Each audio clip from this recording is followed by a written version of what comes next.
What we've got here is failure to communicate. Here we go. Donttap over 1.5. We're here later in the week, and it looks as though so far we are good to go with the card. There's 15 fights still.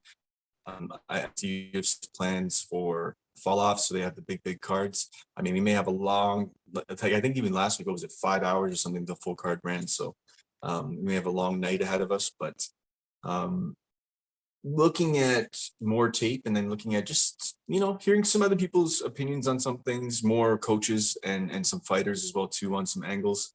I have some takes. I know that you do as well too. I know that we were leaning towards our parlay, and our parlay would be Ronnie Lawrence and Casey O'Neill. And what was the third piece we're going to add to that? I'm even good with that. Yeah. To be honest, we can always add pieces, even if you wanted, even though I am going Whitaker, I'm not opposed to adding Adesanya as the third piece to that and then have the hedge out with Whitaker. Makes sense. I think that's actually probably the best play. Even though we're going head to head, I'm with you on running that angle. So what are some spots right now after maybe listening to some more interviews or seeing certain things online? What are some spots that you're really heavy on going into the weekend? My opinions kind of stay the same on this one. One of the spots where I'm not as confident in on is the Moicano spot. I see that Alexander Hernandez potentially has the chance to upset this.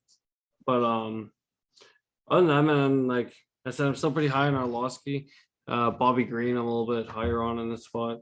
The Kyler Phillips spot, and Derek Brunson's definitely a little bit dicier for me. But other than that, I think everything's still pretty copacetic. What about you?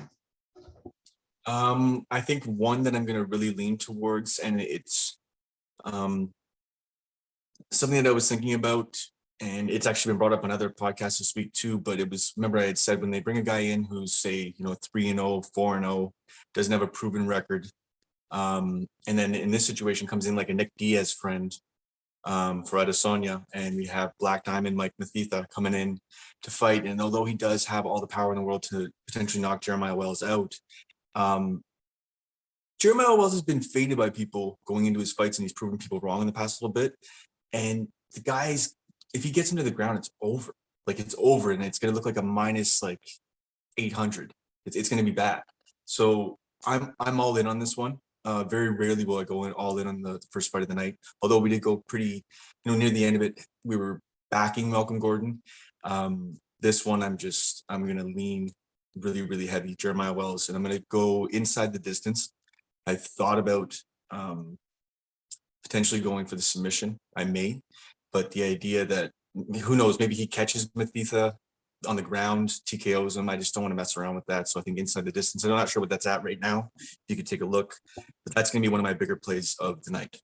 That's kind of gross, to be honest. It's a minus 138 for the inside the distance. And then the submission.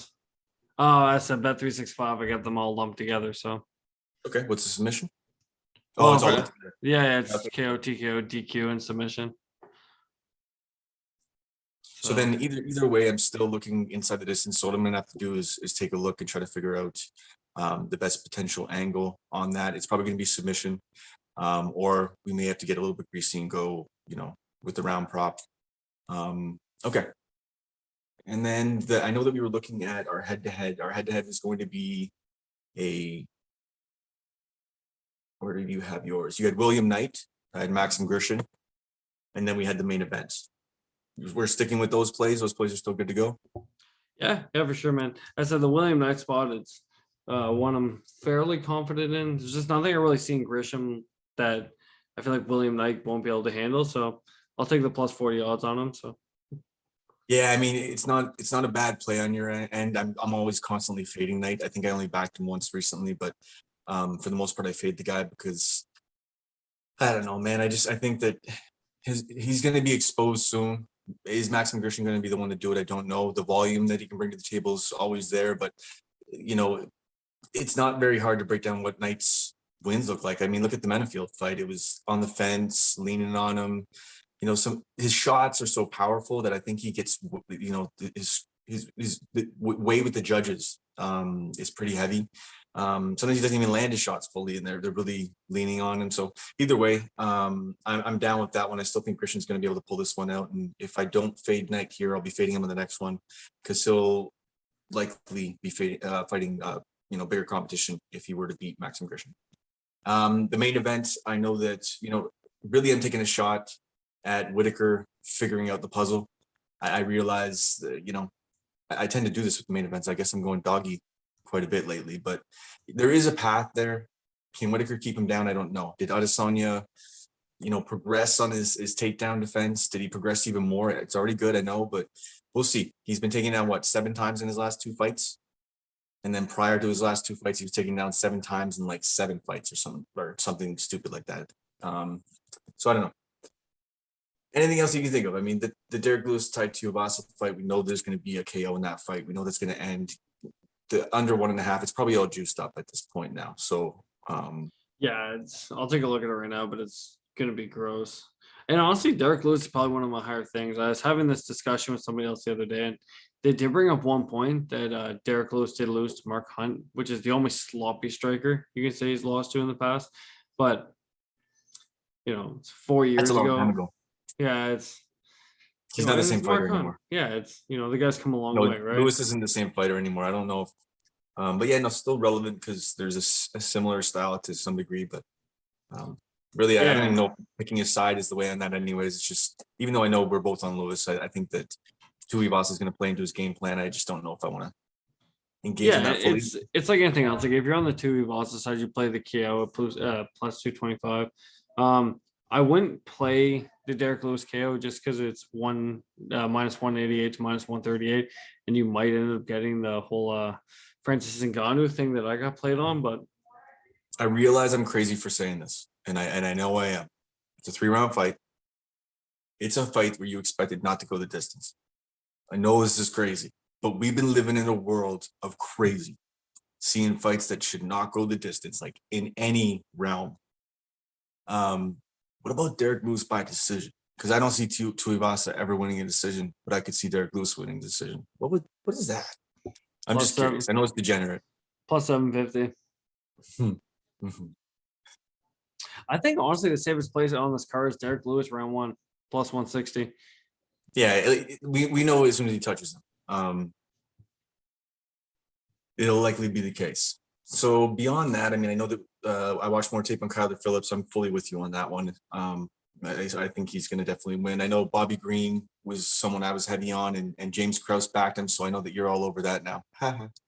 Well, I said the Bobby Green one though, like I gotta stand my ground on that one, man. Like to me, it's the complete stay away because that's it. Like with Nazareth, like we don't know what we're gonna get, and that's where it gets a little bit dicey. Like he could either come out and show up like he has in the past, or he can come up and look like complete shit. So it's definitely a dicey situation all around on that one. Then the other one, I'd say everybody to go either parlay up or go a little bit heavier on. I think Ronnie Lawrence does ride and beat up Mana Martinez. He's just going to be one step behind, I think. And Mana's just going to be maybe, if this could go 3 rounds potentially, and he could potentially try to put on a war near the end to try to catch up. But I just don't see him. I think we'll see what happens. He didn't come out mentally prepared last fight, that's for sure. But I'm definitely with Ronnie Lawrence on this, no matter what, whether it's going to be a hard fought battle or domination. I just see him winning.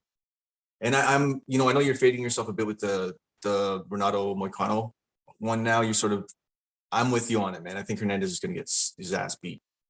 After watching tape, that was another one that I hadn't watched a lot of tape on. Alberg, look for Sharon. Like, Sharon is not the dog. If you bet him and you win, I don't want you to see you on Twitter with it. I don't want to see you anywhere with it. I don't care. It's not even a real pick. I would rather bet Sam Alvey after a 10-fight losing streak than Fabio Sharon against Carlos Alberg. Fabio Sharon and William Turner are my least 2 favorite fighters in the UFC. And the faster they get cut from the UFC, the better my life will be. So Lord 100%. Help me and see Fabio Sharon get KO'd this weekend. And then I actually am going to potentially flip on one. And we could maybe add this onto the head-to-head if you'd like. You have Silva de Andrade. I'm going to go with Morozov on this one, man. I think there's going to be a little bit of rinse repeat. I think Morozov is going to win this one. So I'm going to take Morozov in this one. We can put it head to head or not. Either way, it's up to you. And then, like I said, I'm going to find an angle in Jeremiah Wells and see if we need submission. I may have to get sprinkle round prop, whatever it is. But Jeremiah Wells is going to ride in that one. Yeah, like the De La Silva fight, as I said, like, to be honest, like it's not a confident pick for me. I just, De La Silva, for the guy's age, man, the guy comes out and throws heavy heat, and I have expectations that he may be able to catch that chin. But so let's keep it off. Yeah, no, it's not a confident because there's pick. no point in you say you go behind because I went on Morozov and you're like, what the fuck? You didn't really want it on there, so we'll keep it off. We'll go with the two that we're confident in. The parlay, I'm definitely with O'Neal and Lawrence with a little bit of Adesanya and the hedge with Whitaker. I like that as the play. And as far as anything else, I mean, I love the press conference today. I love, Adesanya coming out and defending Joe Rogan. I think it's important. I'm not going to get into the racial side of it because I just don't need to. I'm going to get into the fact that just attacking people all the time and trying to cancel people is absolutely fucking ridiculous. Whether you agree with people or not, we know what's happening there. They're trying to take him out. And it was just cool to see someone on a big platform. Dana, you saw the way I cut up that video. Dana was like this with his eyes looking sideways like, oh no, what's happening? Or it looks like they might even sort of set that up. But anyway, any other thoughts? No, I mean, honestly, Joe Rogan, man, he'll get this. Like, I don't know how much you actually physically follow him, but like, he just had the guy on there from the Innocence Project again, and Lily crediting him for getting 2 people out of jail because of his platform and stuff like that. He's gonna be fine, man. Yeah, Josh people, on. Yeah, I know. Yeah, dude, everybody's coming out in defense of him. Yeah, the only people and that then The believe Rock that just shit came out against him a little bit, and then The Rock actually is now under fire for trans comments. So here we go. Anyways, that's not what our podcast is about. It's a Joe Rogan defending cool fights coming up. Actually, what did I see? There's some replacements right now. We have. Before we keep going, I do want to mention this for anybody who likes their pop parlays.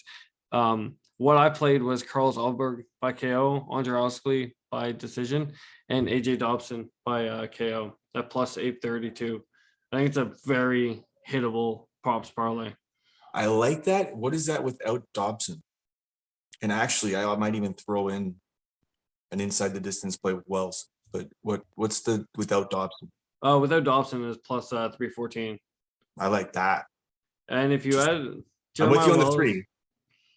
If you add the Jeremiah as well as KO, I said you'd have to look at the submission prop separately. But if you add it on my book, you're still at a plus 616. Okay, so the 2 main pieces on that were the Alberg by KO and Arlovsky by decision. Okay, and then all right, I like that definitely. Okay, brother. I know this was a little bit of a mixed mash and a quick conversation, but that's all it needs to be.